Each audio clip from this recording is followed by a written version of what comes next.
Peg Neuhauser. Cultural connections. Building on corporate change.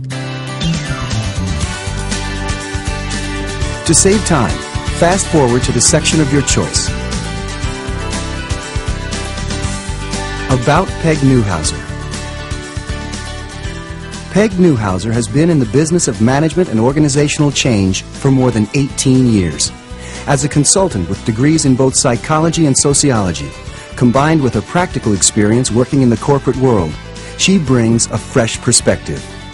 Targeting areas like conflict resolution, mediation, and dealing with difficult people, Peg uses culture as a means of implementing corporate change. Highly respected in her field, Peg has been featured in and written for journals, magazines, and newspapers all over the world.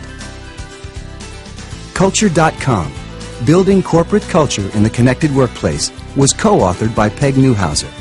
She's also written Corporate Legends and Lore, as well as Tribal Warfare in Organizations, Turning Tribal Conflict into Negotiated Peace. Tribal Warfare in Organizations. In addition to being the title of Peg's first book, Tribal Warfare is real. Sooner or later, it happens in every organization, and Peg Neuhauser knows how to deal with it. What I have discovered over the years, from my background in sociology and then working in organizations once I got out in the world, is that we're just as tribal as we ever were in terms of our behavior. And that's what I'm going to talk about this lunchtime with you, and give you some tips and some thoughts and ideas about how to deal with that. I would certainly say, as Rich was saying, it's not the kind of thing you want to give up on and just assume it's always going to be that way. Although the bad news, I guess, maybe is it is always going to be that way, because that's human nature. It's been with us forever, and so it's always something that you have to face and deal with.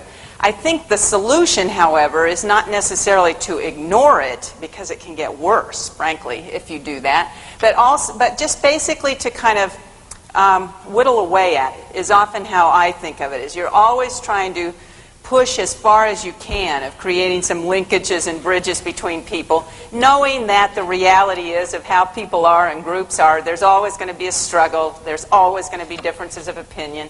And frankly, that's probably not a bad thing, because some of the best ideas you'll get in any organization are if you can stand it in terms of dealing with the differences and the frictions that occur, and figure out how to get the best of both or all the different groups you deal with. I often think of it as you want the best out of the collective IQ of the group you're working with. So my last tip and piece of advice to you as I close today will be about humor. As I'm sure all of you have discovered many times in your career, sometimes if you can make people laugh, that'll just cut the tension like nothing else will. And there's a terrific story, it's a true story, it's part of why I like it, that a man named Nierenberg tells. He does negotiations work and has written a lot of books about it. And the story is about he was in a conference room with a client sitting on one side of the conference table, and they were in a negotiation. The man was there from the other company sitting on the other side of the table, and they reached a deadlock. And it was a very angry deadlock. So the man from the other company was furious. Leaped out of his chair, grabbed his briefcase, turned on his heel, stormed out of the door, and slammed the door behind him. Boom! Very dramatic exit from the room. The people sitting at the table just stared at the door and were stunned, because they knew the man had just walked into the closet of the conference room. This is a true story. Now, this could happen to any of us in this room. Can you imagine? I'd die. I would die.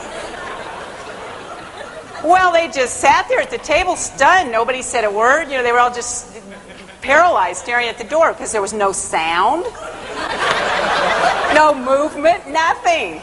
About a minute went past. Finally, the door flung open. The guy leaped out, still carrying his briefcase, and yelled, "Ta-da!"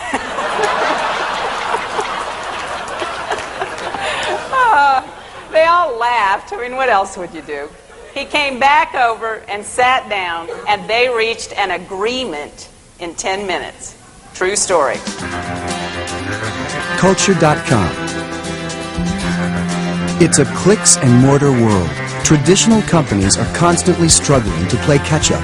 Success comes to those that are willing to bridge the gap between the old and new ways of doing business. The CEO of the company, Charles Morgan, told me this story, and it has a name. It's the 100 Days story at Axiom. And it had just finished at the time I interviewed him. And he said what happened was they were working on a product development that had taken forever. It bogged down. It was really important to the future of the company. So one day when he was meeting with some of the key engineers, just off the top of his head, he said to him, how about if we just set a goal, say we'll finish it in 90 days, and just do whatever we have to do to pull that off. And they all kind of looked at him like he was nuts. They started talking about it. And somebody had a calendar and noticed that from today's date, September 1, I believe, was 100 days out. And they finally said, well, how about 100 days? Give us 100 days and we'll do it. And Charles said, a deal. And then he joined the teams, they organized a bunch of teams, and they went for it. And we talk in the book about all the lessons learned from the 100 Days project, but it was a roaring success.